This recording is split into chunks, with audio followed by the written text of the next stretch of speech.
Vamos lá. O Francisco tinha mandado superchat, de que papelão a 777 no negócio do Sforza, né? Primeiro eu vou explicar, porque aí eu já vou dar o gancho pro Cuéllar, né? O Sforza estava certo com o Vasco da Gama. O News Old Boys, inclusive o presidente tinha falado, não, já acertou, vai pro Vasco, acertou base salarial, mandou psicólogo, etc, para conversar com a família, para não ter o mesmo problema com o Orediano. Aí, o que aconteceu? Entrou o Ramon Dias na parada falando que ele exige o Cuéllar, que ele precisa do Cuéllar, que o Cuéllar chegando, ele vai mudar o patamar do time, é um jogador que com característica que ele precisa e confia. Aí, a 777 recuou, e com um acerto já muito próximo com o Sforza, que é um jogador de qualidade, mas é segundo volante, mas aí eles viram que tem o Jair, tem o Praxedes, etc., e vão mudar o foco para o Cuéllar, né? Tem algumas informações, inclusive do Fábio Azevedo, foi o primeiro a falar sobre isso, que a 777 autorizou a negociação com o Cuéllar, e o Pedrosa também falou sobre isso também agora. Mas mostrou um amadorismo muito grande nessa situação com o Sforza, porque o mercado olha esse tipo de coisa. Pô, como assim? Tá tudo certo, apalavrado. O Alexandre Matos ficou chateado com isso. Eu tenho várias informações de pessoas, inclusive, que conversaram com o próprio Alexandre Matos, que ele ficou bem chateado nessa situação, porque isso aí queima, inclusive, ele.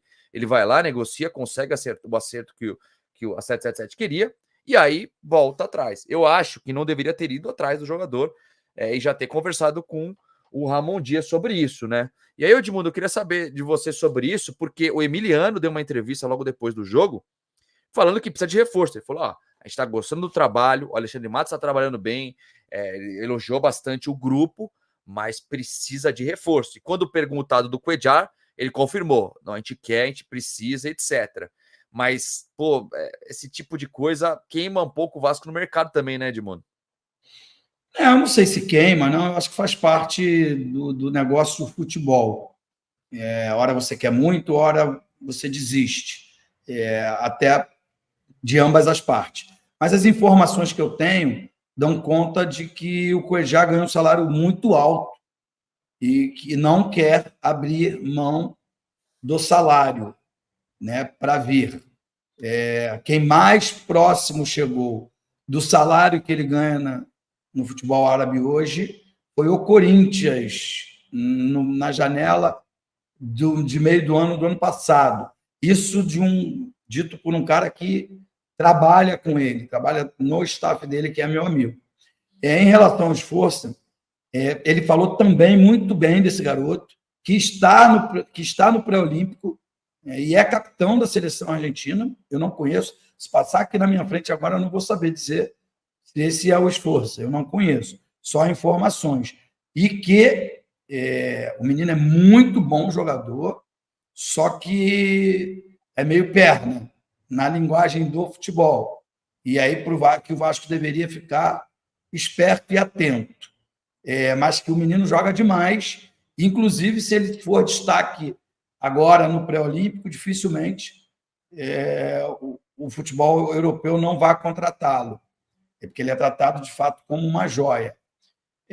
Então, assim, eu vi a entrevista do Emiliano Dias ontem, né? Na verdade, vi hoje pela manhã, nos programas de esporte, e vi que ele disse que precisa chegar jogadores e que precisa de jogadores experientes, e falou do Cuéllar.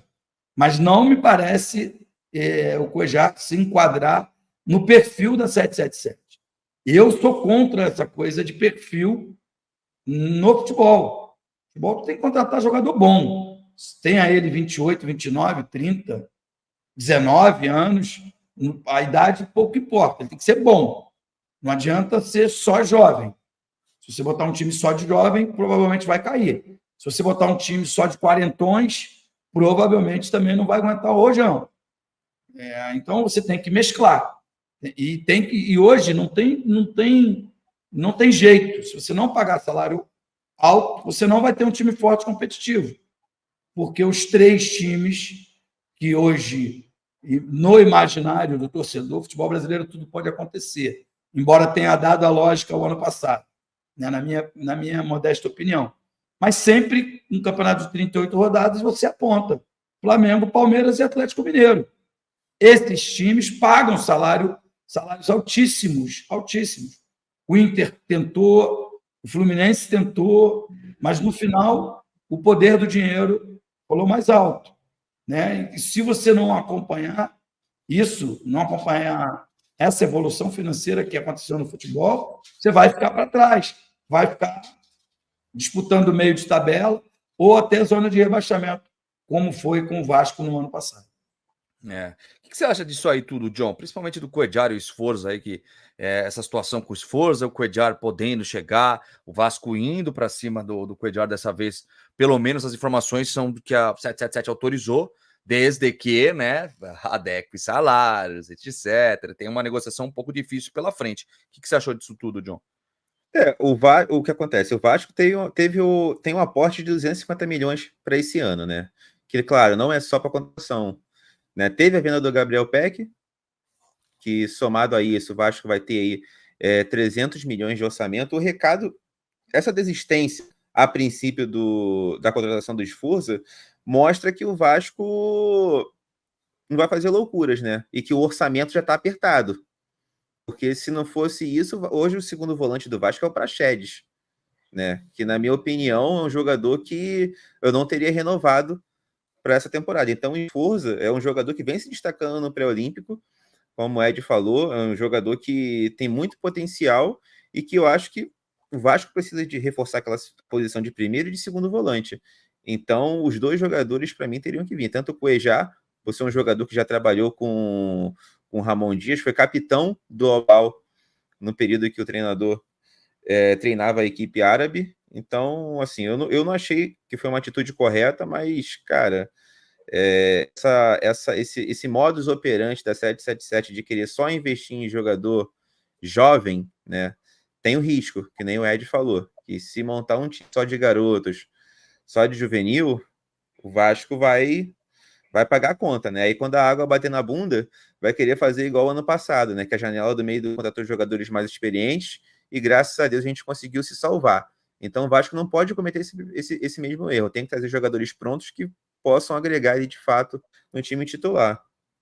Eu não concordo plenamente com você. Acho que precisa. É que assim, a 777 entende que já tem Medel, Maicon, Payet, Verratti, que são jogadores que já são consagrados, etc., já são mais velhos, né? Que conseguem. Já tem esses jogadores no elenco. Só que, para mudança de patamar, principalmente para esse camisa 5, o Cuéllar, que não é. Gente, tá falando de jogador de 31 anos, que tá jogando muito, joga bem ainda, né?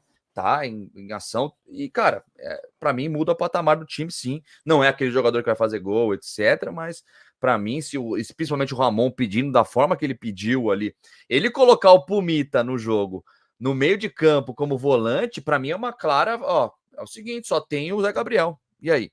Entendeu? Pelo menos ele pediu praticamente. Para mim foi um sinal muito grande disso. Que ele quer um camisa 5. Depois o Emiliano vai dar essa entrevista, etc. Então, acho que é importante ir para cima disso aí, a 777.